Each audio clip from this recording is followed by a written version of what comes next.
Okay, we got the oil pan cut out pretty good here. So this is the original back here.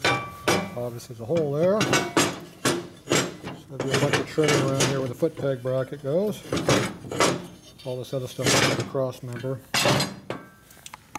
So fill this bracket right here, especially right down here where the reinforcement rib is.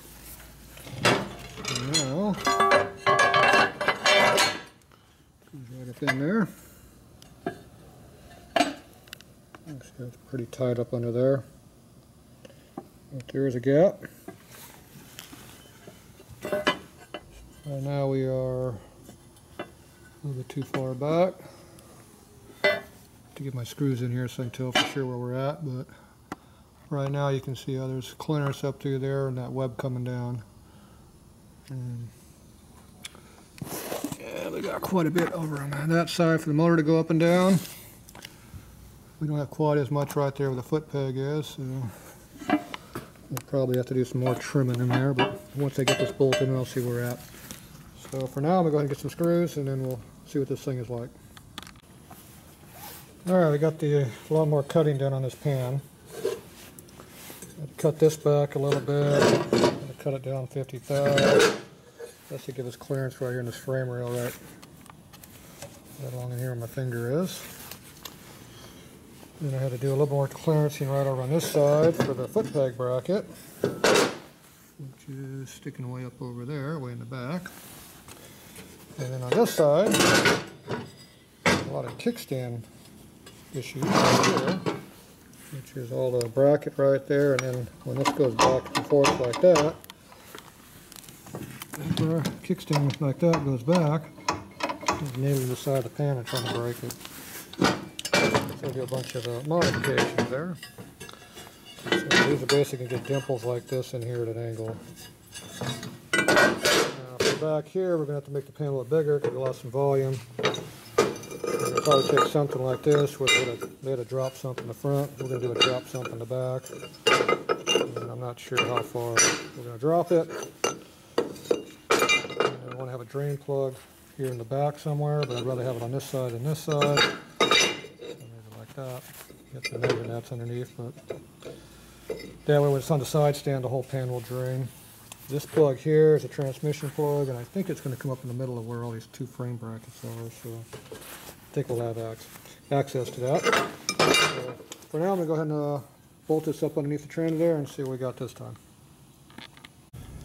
Okay, the pan's up on the bike now, so you can see the clearancing I got down in here for the kickstand bracket. So right there we got clearance, and right over you can see when the kickstand goes up and down like that, it's not hitting the oil pan under there anymore.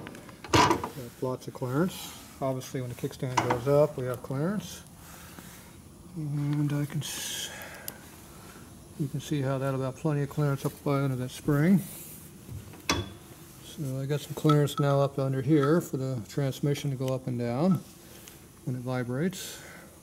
Now the pivot point's right here, so this isn't going to drop very much here. It'll drop a lot more in the front, so we don't have to have a lot of clearances here. You can see how up under here we got ourselves 3/16 to a little over 200 thou or so, just under a 1/4 inch.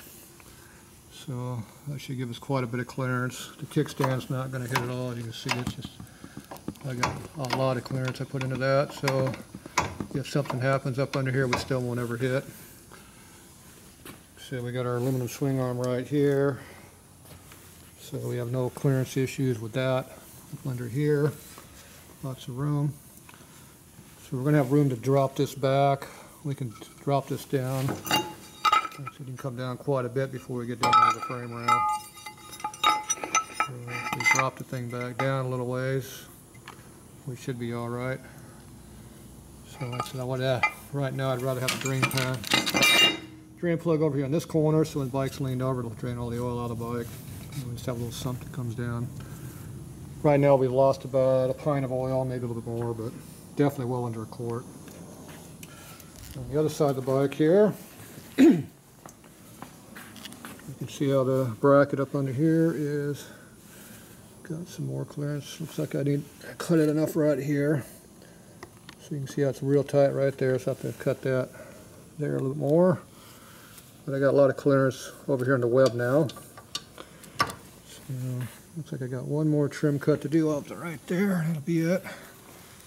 So you can see our clearances up under here are fine. The master cylinder's fine. Obviously back here is fine between the frame. And the drain plug. Where's the drain plug at? It is right there. So that's the drain plug. So obviously there is absolutely no problem with the drain plug. We're totally away from the frame right here. So we can use the factory drain for the transmission here, which it makes it really nice. So I like that part. And so everything looks like it's pretty good. Even this cutout here in the frame works really good for getting the oil pan off. It's almost like they made it for it. So I don't see a lot of issues. Now the only issue we are going to have is getting into the bolt up here in the front. So we'll probably have to have the kickstand or the foot peg mount off the bike and take the pan off. It's the only real disadvantage I see right now. All the other bolts I got access to. That's the only one that looks like it's going to be a pain. So anyway, there we are right now on that. So that's it for tonight. Tomorrow we'll come back and play around with some more, but so far it looks like the oil pan is going to fit in there pretty damn nice.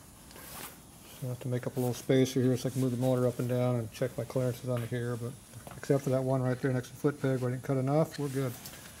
So I just got to trim that back just a tick and we should be fine. So anyway, that's it for tonight. So there's a better shot of the bike. But anyway, working away.